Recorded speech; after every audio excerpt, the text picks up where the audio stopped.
Okay, and I know a lot of traders look at their risk reward, whether it's on a trade basis, a weekly basis. What's your average, risk reward? I get that question all the time. Hey, Mike, what's your risk reward?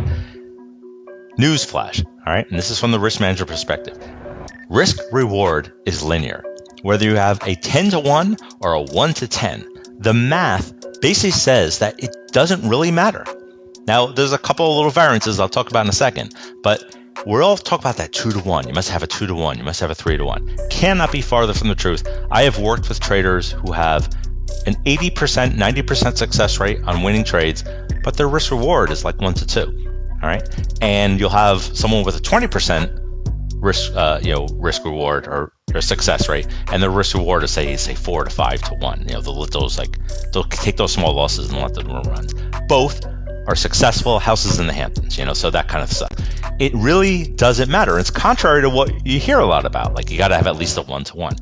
Further from the truth. And now there's a psychological element that the risk manager would want to kind of oversee. Like, how many losing trades in a row can you have without sort of losing confidence and things like that? But again, the best traders, doesn't matter. I've seen them all over the map. So remember that risk reward is linear. And if someone tells you that you need to have a 2 to 1 or 3 to 1, start to question who that person is. And if it's your coach, maybe think about getting a different coach. I know this is something that's sort of unique in the space, and I've preached this before, and I don't see too many on other YouTube channels talk about this, but understand that risk reward is really just a math equation, and it really, almost in a sense, doesn't matter. Now, I highly suggest you consider having stop placement beyond the randomness area. So if price is chopping a certain area, have your stop where you're wrong.